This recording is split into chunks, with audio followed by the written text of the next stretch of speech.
Why didn't you just give it to him?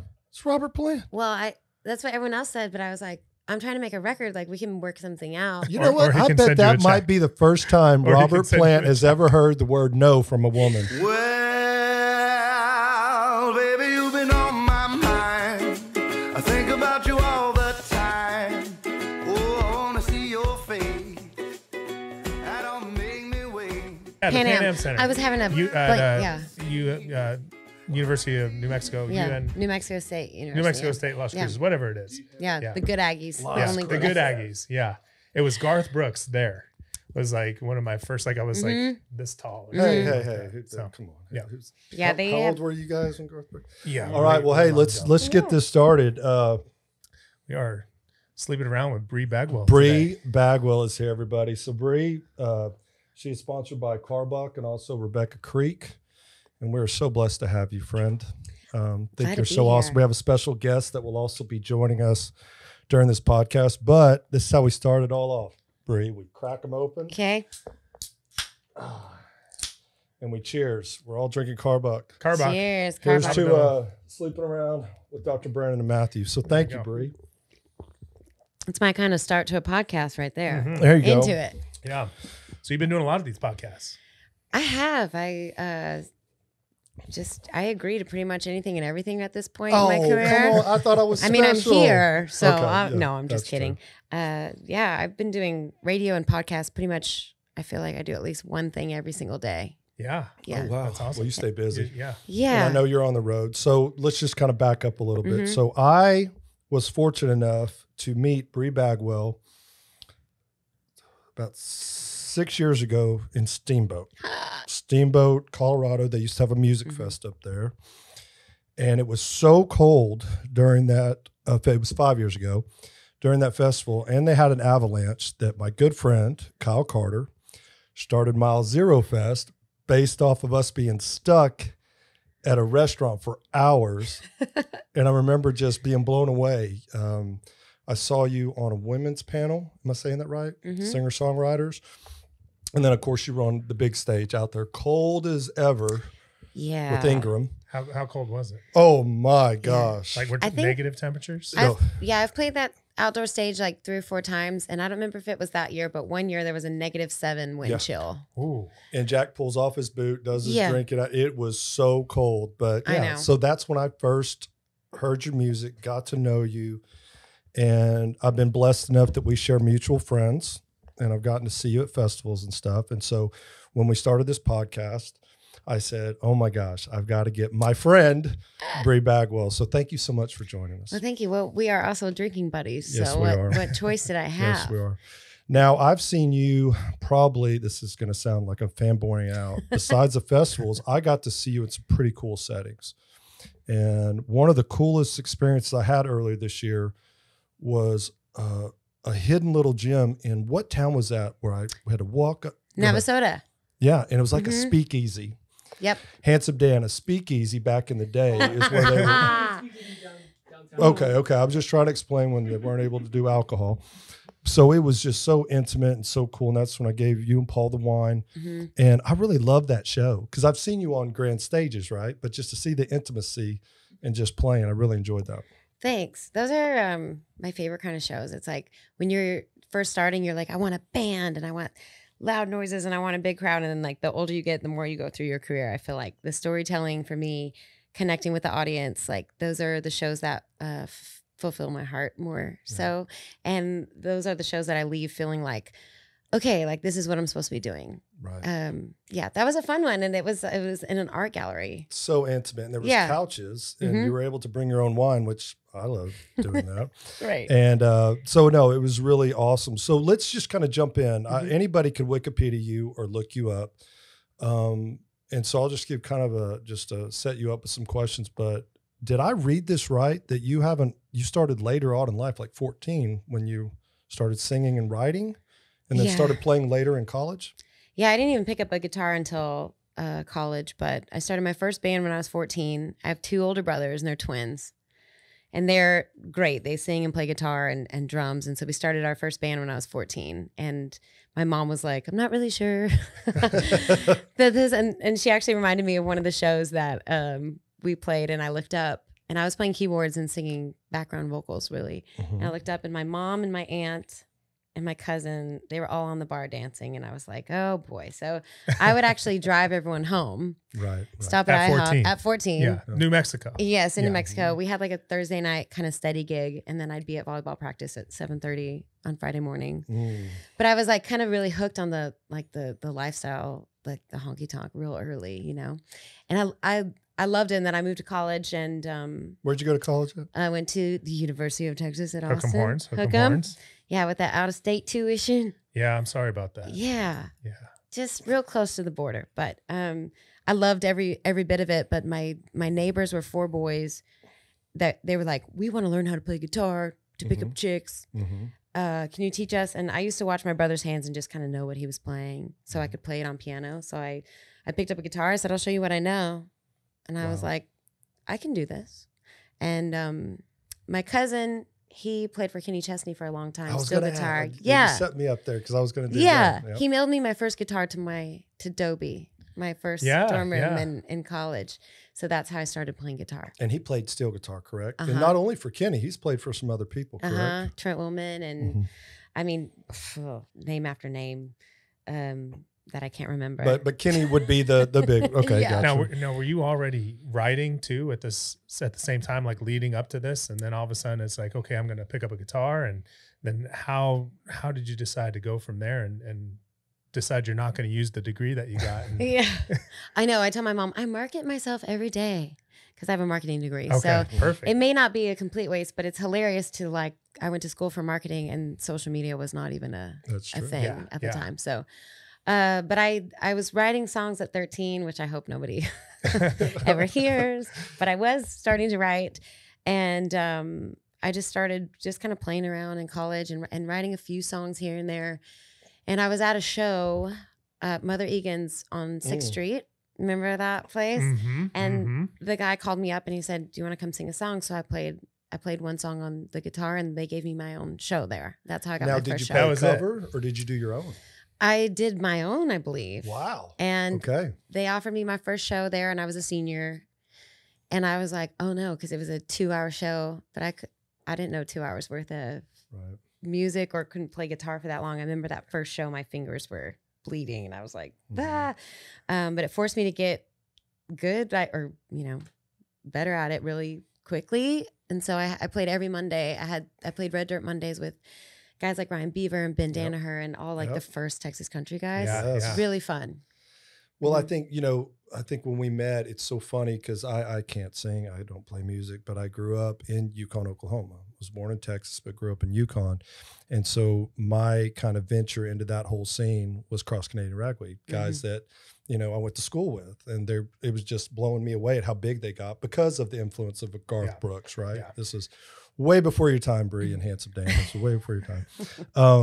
But no, I find that it sounds like you just took a leap of faith. They went, "Hey, would you like this for 2 hours?" Sure. I just played one song and now. Yeah, and it was hilarious because it was $50, not including food or drinks. So sometimes I was like, I made -$8 on my first gig. You drink 3 beers and I didn't care. yeah. And then actually, I also bartended on 6th Street at the aquarium. Did you ever go to the Mhm. aquarium? Of course. So, yeah, of course.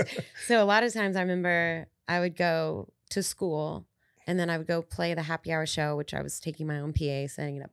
I would put the PA back in my truck and then put my tennis shoes on and I'd go bartend. And so it was like, Wow. it was a crazy life from the beginning. And I think it like prepared me for the grind. So Bri, and I don't want to date you or anything like the time wise. So that was your senior year. Mhm. So what year was that? 2009. So from then on, so after you graduated, you just knew like, this is what I got to chase this or? I actually had a day job for a startup health and beauty website Okay. doing marketing. And I had that for about 3 months and I So you loved did it. use your degree. I did. Yeah. And I loved it, but I started to like take shows out of town on Thursday night. And then I'd have to, like, I remember getting home at like 4 a.m. and then having to be at a meeting at 9 a.m. And I was Right. just kind of like killing myself. And I had that moment of, if not now, never. Like if I don't dive in and just go for it, like I'm never going to. So Right. I quit my day job. And it was when a booking agent asked me if he could be my booking agent. And at the time, it's so crazy because these names are names now, but they weren't then. Right, but right. it was Cody Johnson, Yep. Oh, boy. Scooter Brown Band, Yeah, yeah. Josh Ward, Jody Booth, Uh-huh. and me, and Adam Hood. I think he had Adam Hood for a little while, and Brian Okay. Keene. So it was like all these amazing artists. So Right. I quit my day job and Wow. started playing shows. Yeah. So that started now so you stayed in Texas after you graduated, took that Mhm. marketing job and started doing gigs, and you've been here ever since. I have. I moved from Austin to College Station, actually, which is crazy. But that was kind of like the hub at the time for like new artists. Really? Yes. I It was kind of moves thinking around. Brownsville, all that kind of where you guys are now. I always thought that was that area during that time. Yeah. It was Okay. it was strange. It was more, I mean, at least the people that I started playing with were all around there. Mhm. But then I ended up getting a songwriting deal with Sony. Right. So I moved to Nashville. Well, they told me, you don't have to move to Nashville. Right. And then about a year into my contract, they're like, you really need to move to Nashville. Oh, boy. Wow. So I moved, but I was still playing shows here all the time. Mhm. And I wasn't ready to give that up. And so I think I did like 48 round trip flights in 1 year. Oh, wow. So I'd play with my band, drive wherever we were. If we played in Dallas on Saturday, they'd Mhm. drop me off at the airport. I'd Mhm. fly. I'd go write songs Monday, Tuesday, Wednesday, and then fly back.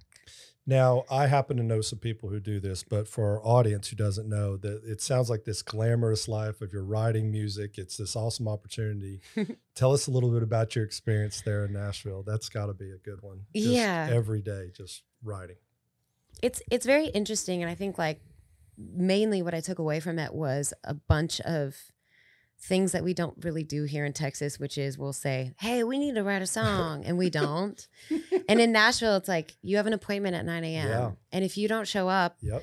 and you're riding with this great writer who has a bunch of hits, and if you're late or you cancel, then they don't like that you're done. Yeah. So it's like, Blackballed. Yeah. right. And I wish that discipline, I try to carry that over now, and I actually did learn a lot about just writing as a business instead of writing when you feel inspired. And that's what I was going to say, because you're creative, obviously, from your, how you were, maybe you got that bug early when you said when you were younger, but then it's like, this is a job. Like, Mhm. that's how my buddies took it natural. Like, you got to write. Well, Like- it seems so much like there's so much pressure there. I mean, it just Mhm. seems, I mean, did you find that hard having to write under the gun like that? Or did it come, was it able to just flow still for you? Probably a little bit of both, but Mhm. I got to write with some of the greatest writers, There you go. and it was like such good training for me. And so half of it was really nerve-wracking, but also I expected everyone in Nashville to be cutthroat and mean and like, oh, you're the new girl or you're a Texas girl. Mhm. Everyone there is so kind Yeah. and so talented, but they also like, they don't know if you're going to be the next Carrie Underwood. Right. So like, cause for me, when I got signed at Sony, I'd never co-written a song in my life. I'd only written by myself. Right. They had no business really signing me. Yeah. But I had like some people that were like, you need to sign this girl. Mhm. She might be the next big thing or whatever. And so they took a chance on me. And so everyone there is like, they're really excited to write with you. They're happy to write with you. And I don't know. It was mostly really, really great. I do know that when I went to Sony, the very next year they bought another company. So my publisher went from having like 8 writers to having 32 writers overnight. Right. And I think everyone was just a little bit overwhelmed. So the timing there was kind of tough for me. But I still learned so much, and I wouldn't trade it at all. And you get a paycheck for writing songs. So Yeah, you're like, right. come on, like you can't complain about Well, and it's that. got to be kind of a community scene too, right? Communal, right? Where you're with all these people that you're there for the same reason. Like you said, they were kind, and everybody just kind of wanted to pull from each other. Yeah. And then to kind of bring that back over here, you said because you mentioned something like, I wish people had that. Was that easier to find in that group that you were with that maybe even had a little bit of that experience at Nashville? Yeah, I mean, we're kind of finding our people now that are like really That's into right. doing what we're doing. Right. It's like, I mean, it's probably with any business. It's like, I talked to someone the other day that I was like, hey, you need to get in this songwriting group with us. We write one song every 2 weeks religiously by ourselves. Wow. And before that, I was writing one song every week, like no matter what. And he was like, no, I got to write when I feel inspired and I'm not creative. And I said, when's the Yeah. last time you wrote a song? He said, 6 months, 8 months ago. And I'm like, 1983. exactly. It's like, and I Right. get it. There is something to that, but what I learned at Sony is on the days that I was exhausted, Mhm. I'd just flown in and I didn't want to go write a song. And I got up and I got ready and I went anyway. Some of those were my favorite songs that would have never gotten written if you didn't Right. dig in, you know. How many songs do you know, that's a lot of songs to It's write. a lot of stuff. And so I'm guessing like anything else, you write 100 and how many make the cut to the next level? And then how many out of 100 actually become like a good song that you're going to record Or somebody else or records. somebody else records? Right. And I have had, I think like 13 outside cuts, nobody real big, but I'm still hoping. But for me, it's a numbers game. It's not for everybody. Some people write a song and they make it till it's perfect. For me, I'm like, I got to spit things out and then I'll realize, or my producer will realize, hey, there's something here. Like, let's polish it. So yeah, I have hundreds of songs and I'm about to go record 10. Yeah. So it's a small Yeah. percentage, but I think I would rather choose from, you know, be like, my problem for my last record was narrowing down songs because I have too many. Well, and that just, I want to get into the writing process just a little bit, Bri, if that's okay. Mhm. Are you the type of person that, and maybe you learn the skills over there, like to really, but I always picture like someone writing, and I have some friends like it's almost like a legal pad. But nowadays, it's almost with technology. You play and the words, or do you write it? Do you wake up at night and go, "Oh my gosh, this"? Mhm. How do you write? Yeah, kind of a combination of a lot of things. Or sometimes when you're not, you know, you're always on your phone. You're always your hands are always busy and your mind's always busy. So sometimes for me, things come when I'm driving or like in the shower. And that's Right. what a lot of people say Yeah. because it's like the only time you're not on your phone or. Right. But I'll marinate like on an idea for a long time Okay. before I'm ready to sit down and write it. And then like when it's ready, it's like knocking on my brain. It's like, okay, it's time. And sometimes it's while I'm driving with a voice memo. Mhm. I See, don't know. Matthew's not used to his hands not being busy in the shower. So that's why he's not familiar It's with amazing. that's why That's a he fair doesn't point. think of things in the Yeah. shower. Well, also, and I have no musical ability. I have- Go ahead. I get tons of thoughts in the shower. I bet you do. I have like my business thoughts. My business brain is active in the shower. Like Mhm. I get out of the shower and I'm like, okay, we're going to do this for marketing. We're going to do this for this. We're going to talk to this doctor. We're going to like, I get lots of those ideas in the shower. Well, I only take one shower a week, and it's for 5 minutes. So I try to get in and out, Yeah. get everything done. Mhm. Do you go back to, and this is my last question on the writing, I'm sorry, I this don't just mind. fascinates me. I love talking about myself. I'm an artist. So whenever you get these thoughts of, do you go back to your first piano, like when you're writing, or do you go to guitar? Ooh, interesting. I find that I get in like a melody rut sometimes. You start to write the same because you write so much. You're like, oh my gosh, all my songs are starting to sound the same. And that's when I switch instruments Okay. or tempo to mix it up, you know? Right. But it just kind of depends on where I am. I usually write on guitar, I think, but I've written a few on piano. Yeah, it's songwriting is such a weird thing, but I just like anybody listening, I just like really encourage them to like join a songwriting group There you and go. be held accountable for your writing because you will not hold yourself accountable like you should. Wow. Yeah. It's been the best thing for me. So you, in 2009, you get the gigs, you get out, you're kind of doing your thing. You got with this great group in College Station, and you're like, man, this is awesome. How far was that till you came out with your first album? Ooh. My first album came out June 2011, so a year and a Whoa. half. Wow. Okay. Yes, and I was on a TV show called CMT's Next Superstar in March of 2011, Okay. and that gave me like enough buzz to. Was that the Nashville Star one? Was that the? It's called CMT's Next Superstar. Okay. It only had one season, Okay. which like happened to me again. I just no. wonder if I'm the person that ruins these TV shows. Like they only have one season. But it was hilarious because it was like a mixture of like we all lived in a house together. It was 5 girls, 5 boys. Wow. Okay. And then you had like a different challenge every week and someone got eliminated. And so it was like real dramatic. And then Yeah. like the producer came in and was like, oh, hey, that guy's in the hot tub. Like we need you to go get in the hot tub with that guy. So it wasn't reality TV. Right. Yeah. And I was like, well, that's funny because I'm not going to do that. So Good for you. Yeah. I wonder No why you thanks. haven't made these cuts. Yeah, right. And then I lost. Yeah. No, just kidding. But it was but it just gave me enough momentum to go back and start my own band because I was only Okay. acoustic at that point. Okay. So then I got back and my booking agent's like, you need to put together a band because we got this press from this TV show. Mhm. And then I've had a band ever since then. So 10 years with a band now. So the album, I can't wait. So your album comes out a year and a half. Where did you record that album? Was that in that? Where It was in that? Huntsville, Texas. There you go. You got to say it like that. You do, because it's got a prison and a school. Yeah. That's right. Kind of the both same, but that's a prison Yeah. school. I recorded it with a really nice man named Billy Hillman, and it was really strange because I've never like made my own album, and so we did one instrument at a time. Oh wow! And that even still to this day, like that's very strange for me because I don't really have like the producer. I have to have more of a songwriter brain. So we were making this album, and this guy was just playing drums, and he'd be like, "What do you think of those drums?" I'm like, "It's just don't. I don't know. Like I don't know if it's good."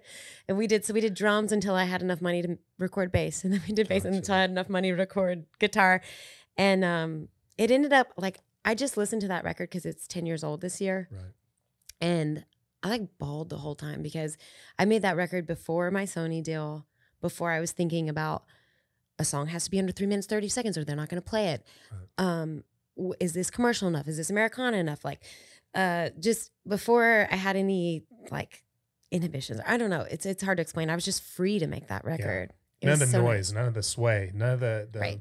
You got to do it this way, or the perceptions out there that you also nostalgia, right? 10 years coming up on them, that had to be like, wow. And you have your whole life to write your first record. Everyone says, you know, it's so true. Right. So I don't know. I wrote some of those songs when I was 18 years old. Wow. You know, crazy. And I'm like, they're like just about heartbreak and love. And I'm like, girl, you didn't know nothing. I know. It's like I have a mortgage now. I have, yeah.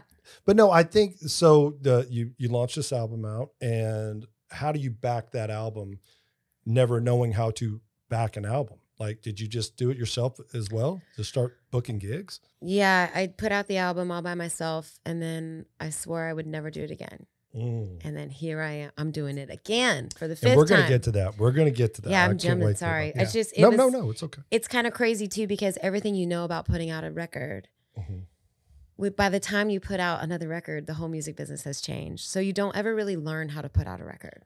Like you just do it and you kind of hope something sticks. Yeah. And we were talking before we started taping, and this just kind of shows my age. I was talking about liner notes and I had to, explain to Handsome Dan what liner notes means. But no, it did change. So even back then when you launched, you had CDs more than I guess albums coming back like nostalgia, right? But you had CDs out there. So do you just bank on yourself? Like, I'm going to buy 500 of these CDs and I'm going to go gig and sell the hell out. Is that? Yeah. And it's actually hilarious because it just reminded me when you said that. Okay. That first CD was black, and I had a CD release party in College Station at Hurricane Harry's, and I didn't have any silver Sharpies because I didn't think about it. Right. Yeah. So everyone was there to buy the CD, and I couldn't. You couldn't sign anything. I couldn't sign them.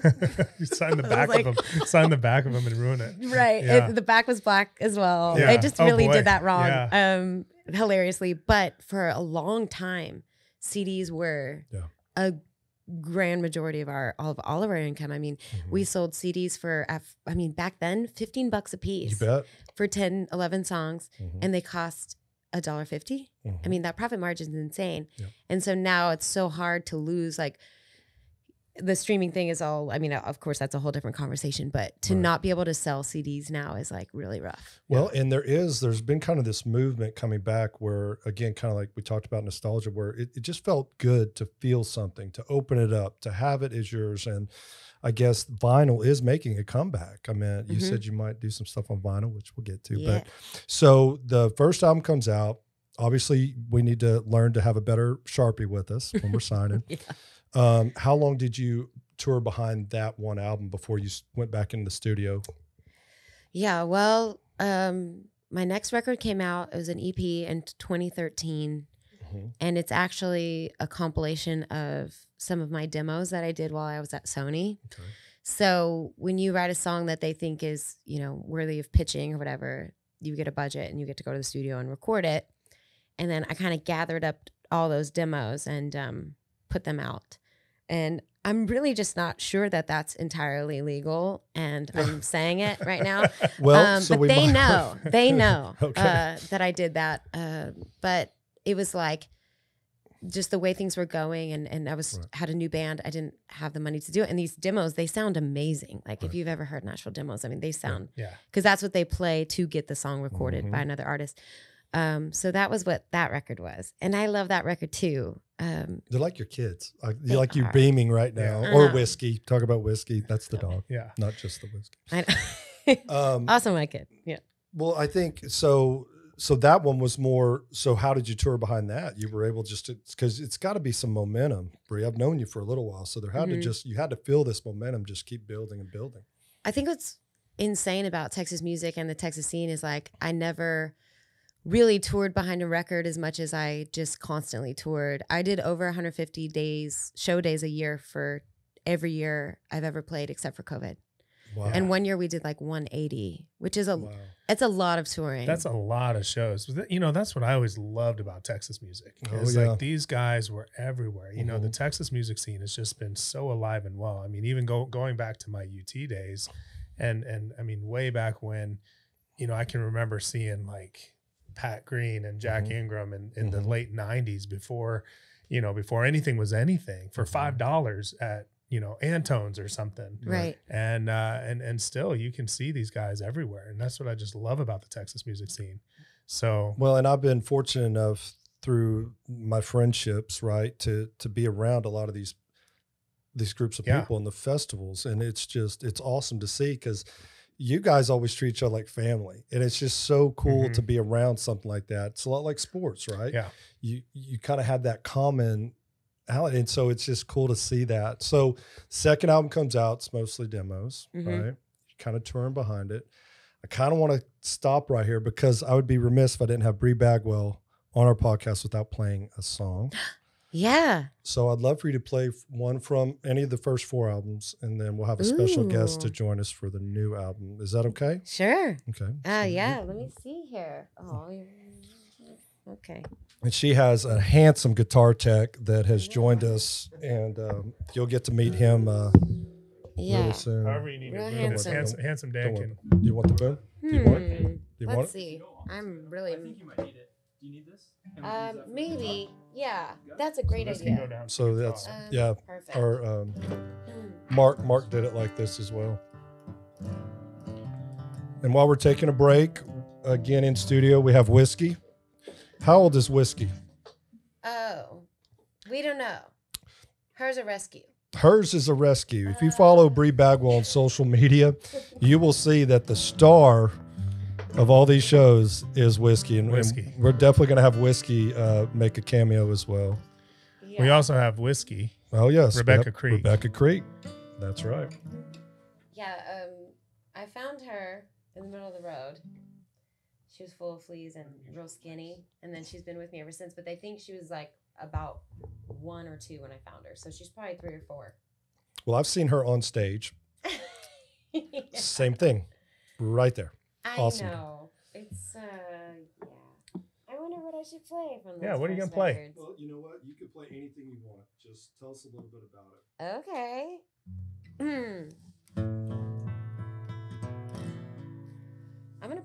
I think I'm gonna play Cheat on Me. Okay. We have a music video of this, and I didn't know Bri had music videos out.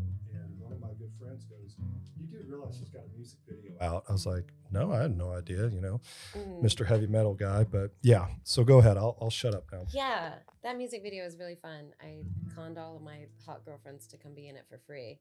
If anyone wants to know how to make a cheap music video, I've done them all for inexpensive Again, I can't sing, budgets. but I'd love to make a music video. We can make this happen. But this song is about wanting someone to cheat on you, which sounds strange, but if you're in a relationship that you don't want to be in, maybe it's not so strange. It's not about my current relationship.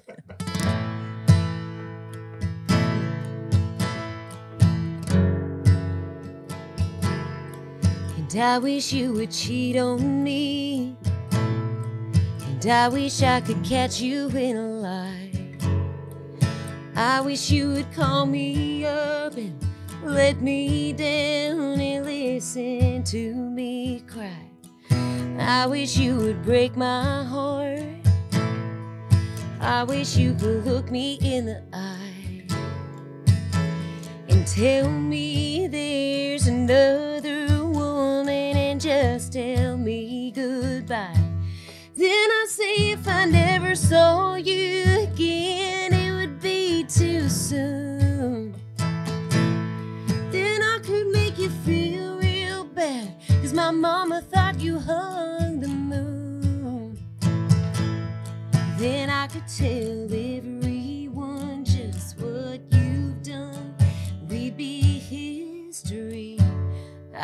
wish you would cheat on me.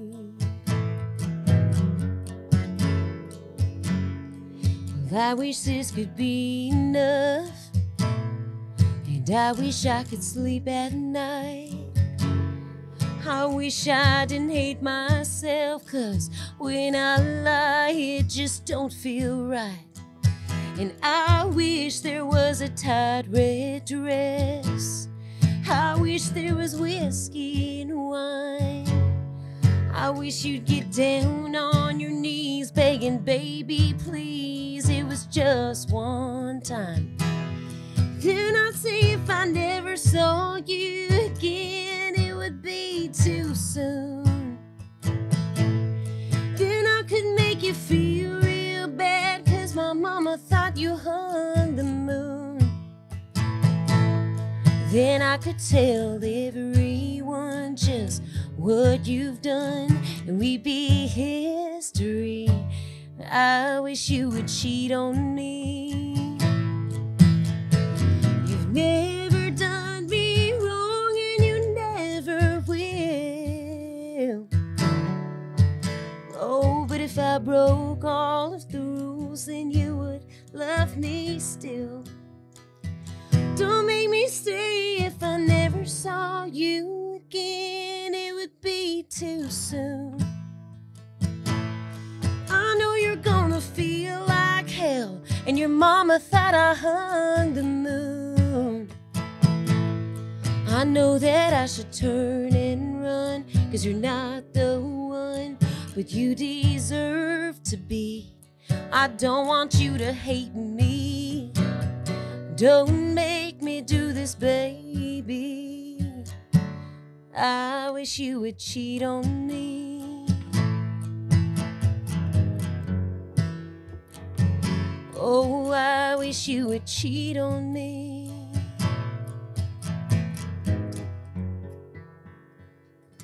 Monday voice. Yeah. Thank Love you. it. Love it. It's messed up, right? Beautiful. I know there's a line in there about sleep. Well, and so part of our podcast, obviously, we need to kind of tell you that we're both just really passionate. And I remember when I was talking to you about sleep. So you've mentioned on a handful of occasions all the dates that you travel and have done gigs. So when we have musicians on, we always like to ask, because Brandon is, a sleep doctor, is like, how does that work? How do you stay in that routine and go home? And so tell us a little bit about your sleep pattern. Routine. That's so cute, you guys. Oh, Aw. Yeah, that's really tough. I mean, I think that I looked up that song that I told you I wrote, and I Yes. wish I had saved it. I could look it up again, but it was like Yep. I would do anything for you, but you don't do nothing for me. Like, it's like sleep don't care. It's all about, human beings thrive on routine. yeah. We don't really have a routine. Mm. And also a lot of things one thing I really struggle with is, they say to try to keep the same hours. It's so tough. We get home on Sunday, and if I stay up until, 3 a.m. on Sunday night and I sleep and get up 11, 12, whatever on Monday, the whole world has been working so much longer before me that it causes like a lot of anxiety. So I'm not like my weekday looks different than my weekend. Yeah. Which I think everyone's really Most does people usually. do. Yeah. Yeah. But I've tried a lot of tips and tricks, and it's not really a mystery to me why I'm not sleeping. Like, I can always pinpoint it. So how much sleep Yeah. do you get? So on a regular, not when you're traveling versus when you're traveling? What's the difference? I mean, it's just such a range. Like, I can't even give you an answer because, Last night. 8 hours. Perfect. Wow. That's 8 hours perfect. was great. Yeah. That's awesome. Yes. Yes. But Oh. she slept in her own bed. We're sleep training my Yeah. dog. So it's like, Sleep You gotta training the sleep dog. train the kids. The dog's sleeping Right. great right now. she has no problem sleeping. Yeah. But I know that like she's a big factor of why I wake up all night, because she likes, when I found her, I was going through a bad breakup and she slept in my arms every night. So now I'm having to like train her, because she likes to sleep down by my legs, and she's very hot and all that. Also, I know that when I drink, I don't sleep well. Yeah. And if I'm ever like really super stressed about money or a project or something. So like, basically everything. right. We're trying to get a construction loan, which for like, Right. I'm a musician Right. with no income from 2019 Right. or what, 2020. Right. I don't even know what year it is. Right. That's how much I'm sleeping. It's just very inconsistent. I mean, I have like tricks and stuff that I think help. It's just really tough. My issue isn't really falling asleep as much as it is staying asleep. Tell me everything. Start at the beginning. Don't leave anything out. Well, I don't know. What are the tips and tricks? What are you trying? Well, whenever I wake up, I still feel tired. So I'm like, I'll fall back asleep. Mm-hmm. And then 4 hours later, I'm still not asleep. And I won't get on my phone or anything because Oh, I know how wow. bad screens Yeah. are. But I won't. What fall time do you back wake asleep. up? Like you've. Like 3, 4. Mm-hmm. And that's usually, I think, alcohol related. Mm-hmm. But I started taking like the melatonin gummies again, Mhm. and that do eventually make me go back to sleep. Yeah. But I think when melatonin first came out, remember it was like the thing, and we were like, "What is this magic?" And I think I got so immune to it that I had to stop taking it because it wasn't working anymore. Yeah. And I didn't want to like overdose on. I mean, I'm not saying you can, but I was just having to take more and more to No, get the no, same. you're dead on. I think when it came out, it was kind of the natural to, you know, what else was out there that was more serious, Ambien, which we had an episode on that, you know, that you know was putting people down, and they were sleepwalking and driving and Yeah. doing strange things, having children. Yeah. Yeah. So I think My daughter is an Ambien baby. yeah, Yeah. yeah. There's no Amazing. recollection. I was like, you can have a baby on Ambien. Yeah. Well, That you would- could- I I don't No, want I to get to the got it. birds. Yeah, and I the was- bees. I got it. We're I more got about it. sleep here, but got it. oh. Amazing. Well, the melatonin thing, you know, your body naturally produces Mhm. melatonin, right? So, but it's linked to sunlight.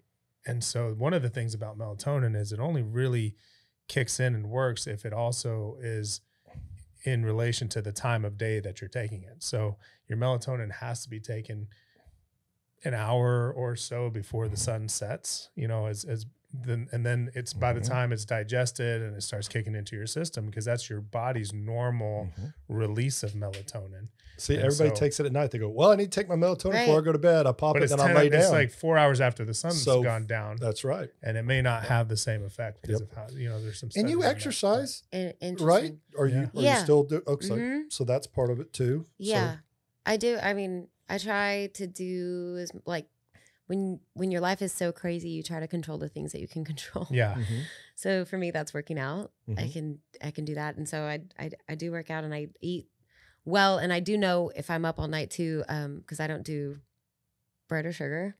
Gluten. Mhm, I mean, I mhm. try to avoid as much as that. Yeah. So if we go, like sometimes I'll be like, I don't care. I want Italian. We're Yep, going There you go. up all night. Up all night. Really? Yeah. Yeah, I'm a strict carnivore, but I'll have those cheat days where I do the same thing. I'm like, I just want pasta with my wine just for once, Mhm. and then I have the same thing. So, what other trick? I mean, those are some good Pretty tricks. good. Yeah. I have I've been playing the Spotify, this little deep sleep music I like. Mhm. And then, but that can backfire if there's an ad in the middle of those. Yes. Like how do they get away with? That's annoying. You can't That's get away so with. annoying. Going to sleep we're at night, both all of like, a sudden you're "What?" dreaming about, Sunday. We're coming over to the Right. Okay. And then my monster truck. tour. my last my last resort, but I have done it. Is a Benadryl. I was going to say like Tylenol PM, Advil PM. A lot of people do those. Benadryls. Benadryl really gets me, but I just feel real bad the next day. Like I feel like a zombie. Because you're kind of groggy. Yeah. Right. Yeah. We should legalize marijuana. Yeah. It is legal.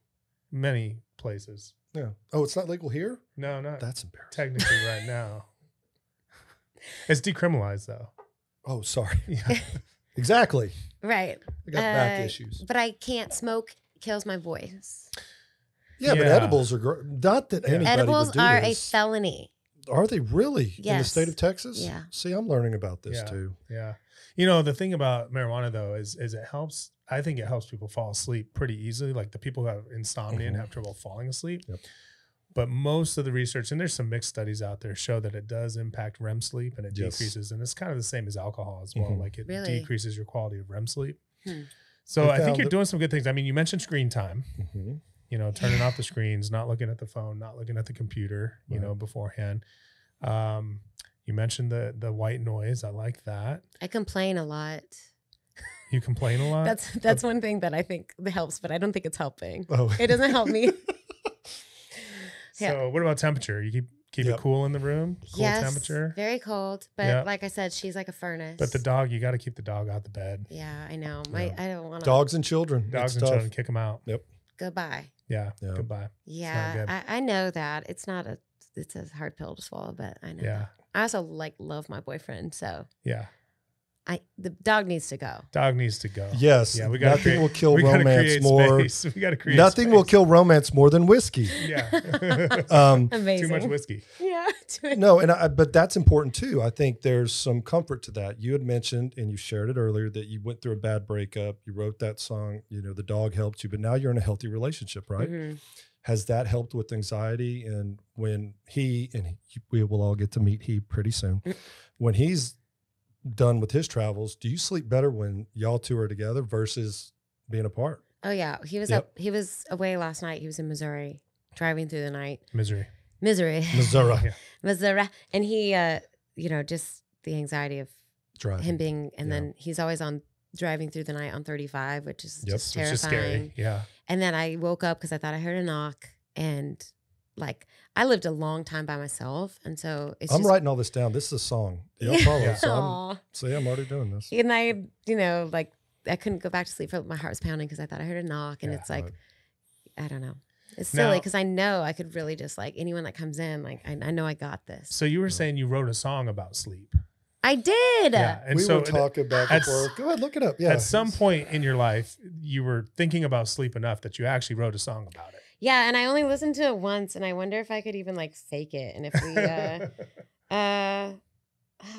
Now, do you ever get inspired? Do you ever wake up with that's what I was the song idea? Do you ever wake up at 4 a.m. and you're like, that's the lyrics are there. I don't really do that. I know people that Paul did that last night with a guitar solo. I don't really. I'll stay up. My thing with sleep is that I know I need it for my voice, and I know it's the only thing that can help my voice really truly. Yeah. No matter what tricks you do, it's still hurting your voice. Sleep is really the sleep and water, and but it will keep me it's the at night when everything's finally calm and quiet. I start to think about things, and I don't want to miss out on my thinking time. I know that sounds dumb, but it's I want to stay awake and solve all my problems and, think of songs or whatever. Yeah. Do you meditate? I was into it for a while. I have gotten out. I go through cycles. I do my gratitude journal pretty religiously every morning. That's the one thing that I really can say. I do that and take my vitamins every day. Meditation, it's it's a thing for me. I'm in it and then out of it, and I'm in it, I'm out of it. And so lately, no. One thing for me, and I found this is because my mind races all the time, and I have all these ideas that are always coming to me, and it's whether it's about work or relationships or the kids or whatever. And not necessarily in that order. Typically not in that order, but so I got that pad of paper by the bed, and before I go to bed at night, I'm I have to just write down. I look at my calendar for tomorrow, and I have to, anything that's on my brain that's I'm still thinking about this. I didn't get it done today. I didn't, whatever. I just jot it down, and it's this mental exercise of getting it off of my brain, and it's on paper, because I think in the back of my brain I'm thinking if you don't think about this now, you're going to forget it by tomorrow. Yeah. And so now it's on paper, and then I can pick it up and I can remember tomorrow. And again, that's why he's a doctor and I'm more structure. So one of the advice I would give you is push through. Meaning, let's say you get up at 4 a.m. that first time, stay awake, push through. Don't take a nap. Don't take a nap. Don't take a nap. Do your gig that next morning or that next night, go to sleep. But if you wake up again at 4, push through. Our body has an awesome way of healing itself. And one of the best ways we heal ourselves is rest and sleep. And so by getting into almost that physical, and that's when you'll find out if you truly do have a diagnosis. I mean, there are people that really need medical attention if they can't go back to sleep. But that's one way to do it. And it sucks. That's kind of like that whole cognitive behavioral therapy method of that there. Yeah. And that's kind of where I come in. But then I'm terrified of singing bad, But I think it would be worth it to solve it. I'm also like terrified of pills, like any sort of pills and medication. And like I want that to be like the last resort. And that's why I said She's about the meditation. Terrified Yeah. of the felony. From the Well, I just numbers. learned a Yeah, lot this yeah. podcast. I know. I always thought, well, let I me have ask never you, even gotten a traffic ticket. Really? Seriously. Yeah, no kidding. So, No, so there's a couple things, right? And Brandon's really good about this. And what we like to do in the industry is, have you ever tried a sleep test before? no. So a sleep test is a home sleep testing device. So back in my day, you had to go to a lab and get hooked up with all these probes. You've probably seen pictures of it, and go to sleep there that night in this strange place.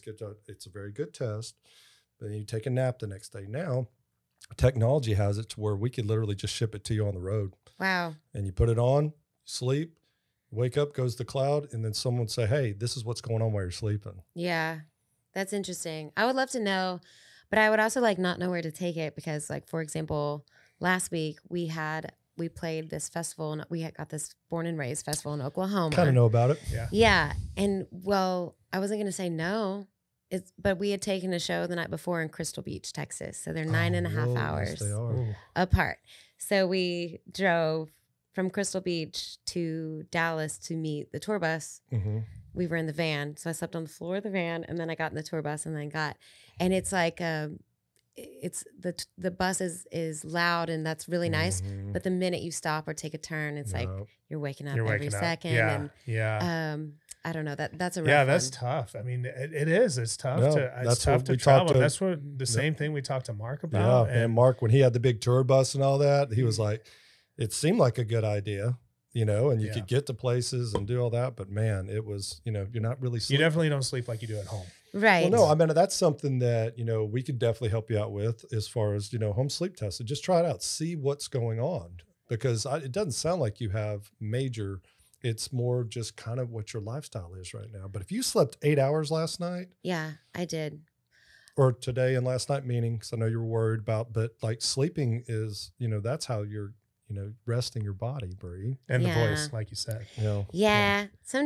Sometimes I mean I know like if I sleep too much I almost feel worse. Is that like a normal thing? Like what's going on there? Brandon will give you a good answer on this. Well, yeah, I think I don't know. It's like that part where you almost have to, like I always talk about the power nap, right? Mhm, Like in the afternoon, you take a 15-20 minute power nap, you wake up, you feel pretty good. mhm. But if you sleep longer than that, you get too deep into your cycle Yep. that then you kind of groggy from it. Like it's harder to come out of it. So Yeah, I think it's just, a window of what? Yeah. Between 20 minutes and an hour. Yeah. I don't know the exact science behind Right. it, but Right. anyway, we'll help you. We'll help Thanks. you. Yeah. And I think that would, it sounds to me also like you said, when you wake up later on in the day, you're worried about, you said the day gets started, like everybody else is at work. Mhm.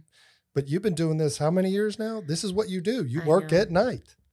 Yeah, I know, but nobody else does. So Well, I know by the time somebody who does. By And the I time know, you get up, it's like you check your emails and it's just like an overwhelming feeling. So I know that when we get up earlier and I'm Mhm. kind of like on pace with everybody, Mhm. my Monday's less anxiety. You have less anxiety Yeah. about it because Mhm. you're with everybody else on a timing standpoint. now, Yeah. let's kind of pivot. Isn't that the cool word to use now, Pivot handsome word. Dan? Pivot. Yeah, I want to get back to Yeah. the music I am because too. Okay. so Yeah. we've taken the Texas music scene by storm. I mean, we're looking at 6, 7 in a row.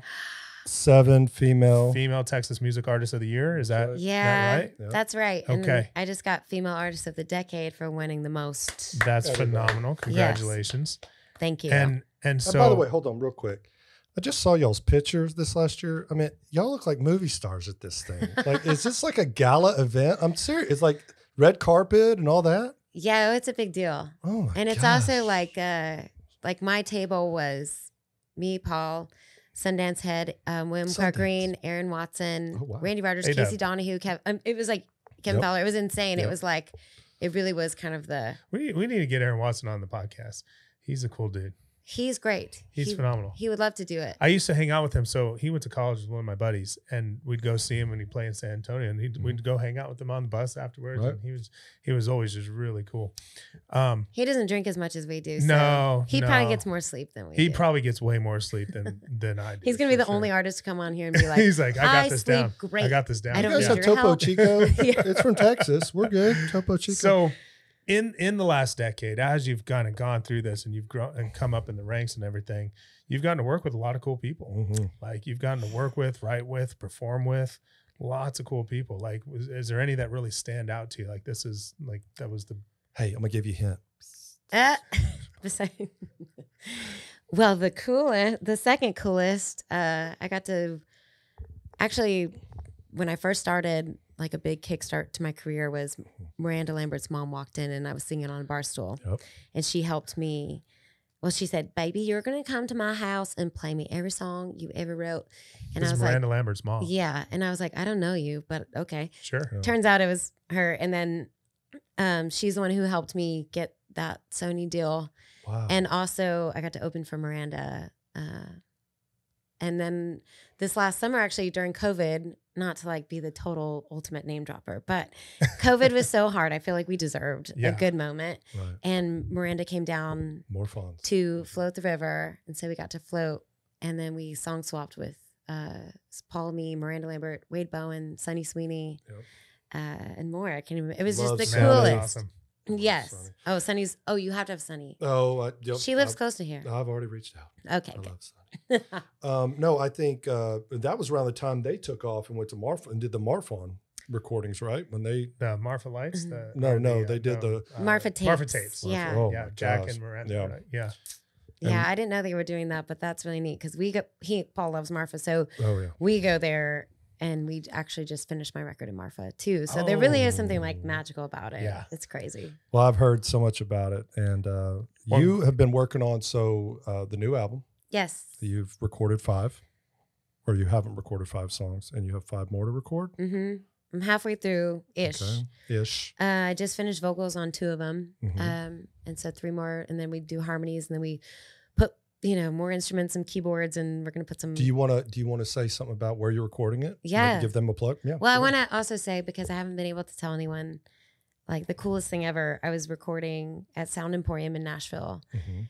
And I walked outside and it's just this amazing studio, a ton of history. Mhm. We did it all in one day. We did 5 songs in one day. Wow. And I walk outside and Allison Krauss is in the lobby Oh. and she's eating a salad. And so we talk. And then I turn around at the corner and there's Robert Plant. Oh. You know, I was getting ready to say that was one of my favorite albums they did. Again, Robert Plant was the lead singer of Led Zeppelin, Hanson Band. He This has a band and the- beard. Yeah, he does. Yeah. We're No. almost the same age. That's right. She's only 4 years older than I am. Oh, Only you Well, shouldn't have said only. that. That's why we don't let Basically. Dan 4 years talk. less old. Yeah. But no, so their first collaboration was phenomenal, and rumor had it that they were back in doing something. So I think you just said Yeah. something. Well, I couldn't post it because No. I was going to get in trouble, but I think they said I could at least say that Awesome. he was in you there. heard it here I on don't know if they Sleeping were- Around. Well, I don't know if they were recording together, but she was there. Anyway, I just adore her. so I was taking a picture in front of the studio and he starts laughing. I'm like, why are you laughing? And I just went like this, and there's a picture. He photobombed. Robert Plant photobombed Yes, you? That's yes. so funny. It's the coolest. I'll show you. That is I'll so show you. funny. I know. That is cool. And we were just chatting in the lobby. He was so nice. We didn't ask for a picture or anything, but it was like a really neat experience. Yeah. That's awesome. It's cool. I know. It was a good day. And apparently there was like a really famous guitar player there too that Paul knew. He was like more excited about that. Who was it? Oh my gosh. If you say what I think you're going to say, we're going to stop taping right now. He played for Elvis and he played. Oh, okay. I thought you were going to know. say. He's one of the greatest. I thought you were going to say the person who played with Robert Plant. No. Okay, Jimmy Page. No, so that's cool. It was really neat. Oh my god. So I got to do 5 songs and then I almost sold my bandana to Robert Plant because he loved it. Why didn't you just give it to him? It's Robert Plant. Well, that's what everyone else said, but I was like, I'm trying to make a record. Like we can work something out. Like you can buy this from me. So I told him, Paul's mom gave it to me, so I didn't want to give it away. But I told him where I got it, and then he can go get his own. You Or- know what? or he I can bet send you a that might check. be the first time Or he can Robert send you Plant a has ever heard the word no from a woman. So God bless you. Yeah. What I would like to do, you got a new song out that I think is really, really, really cool. Every time I hear it, I haven't gotten a chance to tell you this. I think of my dad. My dad introduced me to old school country music, and he always loved country music. And so when I hear this song, Heroes, it's just powerful. And I know you just released it pretty recent, right? Yeah, back in July, Mhm. and it was like my first release in 3 years, which Wow. is tragic. But I had kind of a record deal thing in the middle of that, and I didn't get to release anything during that time. Mhm. And then it was COVID, and so And we're going to actually have Paul come in and sit down. We'll get kind of set up, and you Yay. guys can play the song. Is that okay with you, Paul? Absolutely. Paul Eason, everybody. yeah, cool. Yeah, I wrote this song about loving someone who loves the same music that you do, and this is one of those that I thought about for a long time, and I think I wrote this song in about 20 minutes, maybe. So it was already in my heart. I just had to get it out. And it just hit number 9 on the chart last week. So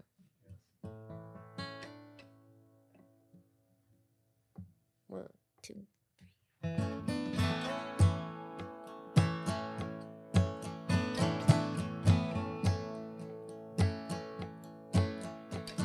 I asked you to play me Miami, Miami. I found you love Whitley as much as I do. You gave me your Martin, I played Dolly Parton, and tried to show I knew more Haggard than you. We had a connection, but your vinyl collection was a needle straight to my heart. Sewn up broken pieces with old masterpieces. Our love is a true love of art. And you love Waylon and Petty and Willie and Redding, Loretta, Etta and Johnny and June. Oh boy, I fell for you, 'cause your heroes are my heroes too. When there's disagreements, oh Johnny Rodriguez softens the tension, and we tend to smile. When he turn on some Ray Price and turn off all the lights, we head for the bedroom and we love for a while. There's daydreams and nothings, and Tammy Wynette sings, stand by the man that you love. We both walk the line because those 45s are as rare and classic as us. You love Waylon and Petty and Willie and Redding, Loretta, Etta and Johnny and June. Oh boy, I fell for you, 'cause your heroes are my heroes too.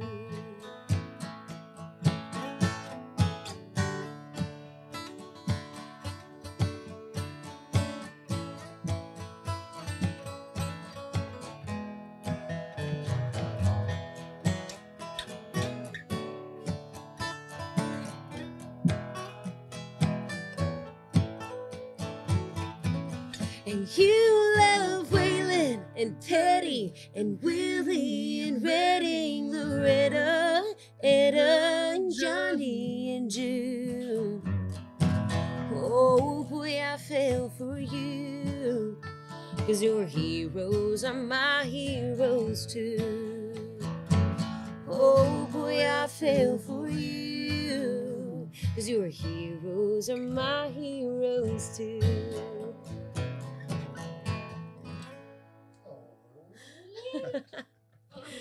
I missed a chord, don't tell anybody. Just one. Just one. I'm going to tell you. Paul knew. Thank you so much. I always forget how good Paul's voice is, too. He's got a great voice. I know. I always forget. I never forget, but You need to have his band on here, the Wilder Blue. They're really, really good. I'm telling you. I had the privilege. Are we up and running, Handsome Dan? I had the privilege of seeing you guys play an acoustic set at Moe's. thank you. And then the next night, wearing this exact same shirt. I went and saw you guys rock. And it was so cool because I'm looking over there, I'm waiting for Paul to be on lead guitar, and you're playing bass. Yes. So how many instruments do you play, sir? I would claim 3. Oh, But I like to mess around on, some other stuff like drums. But really bass, mandolin, and guitar are what I claim. and I promise you, I'm going to have you on the show and ask you more about your career. But man, I really enjoy seeing you guys together. And what I'm talking about is musically. I really enjoy that. Seeing, I've had the experience to, go to Mile Zero Fest, which is coming up, and watching you guys on stage, and the chemistry is awesome. But I also just enjoy y'all's music. So thank you for taking time to sing this song for us today. I just think the harmony and just the way y'all look at each other. When I miss a chord. Was that the look? Yeah, it was. Oh, man, I'll tell you what, that was a loving, handsome chord look. A very I sarcastic have one. to smile so I don't get angry. Basically. So your band, so you're touring. You're like, you just came back from Missouri, right? Yeah, we just played 2 shows in Missouri, and we played 6 shows the week before that. So we're really busy right now. Hopefully, it'll stay that way. Well, I'd love to. We're also going to link on the bottom of our YouTube page your band as well, and we'll have all the dates and stuff. Definitely social media, anything you guys need from that aspect. We're going to wrap up this podcast. We're coming up on our time, and I know that we might be able to go to a show tonight together. I know. I was like, I forgot Bonnie's at Saxon tonight. That's right. Bonnie Bishop, she's one of my favorites. Which is funny because I used to go when I was in college to watch Bonnie Bishop play at Saxon Pub. And Bonnie, whenever you watch this, I cannot wait to have you on the show. She is one of my favorites. But before we get out of here, we usually do a cheers, but I would like everybody to meet Whiskey. Is that okay if we bring Whiskey out? Oh yeah, her's very sleepy, but she's always very sleepy. Hey, Paul, thank you, man. I really appreciate of course. it. That was very Sounded fun. great. World, this is Whiskey. The issue's why she's not sleeping. So everybody get a good look at that. No, I'm messing with you. I'm messing with Isn't you. she cute? Like she's worth it. No. I know. I Are you occasionally worth get it? a claw in my back, too. So. Yeah. And the dog, too. Come on now. Too soon. Hey. All right, Brandon, come on in here. We're going to cheers to thank you guys so much for sleeping around with Dr. Brandon and Matthew. And thank you guys so much. It's I really awesome. appreciate it. Happy with what y'all are doing. Congrats. Awesome. Promoting you guys Cool is definitely stuff. Cheers. Cheers. Thank you. Cheers. And some, you can't have beer. Oh, Yeah. that was awesome. Man, I love Did I tell you, I was at the river and I like had no makeup on and my dog ran in there and this guy was like, that looks like Bri Bagwell's dog. And I was like, sure does. And he was like, right? And I was like, he just never. Never put 2 and 2 together. Not really. But that has to be a good feeling. Yeah. When the sun goes down and the moon is high, we'll be chasing stars till the morning light. Come on, fly with me.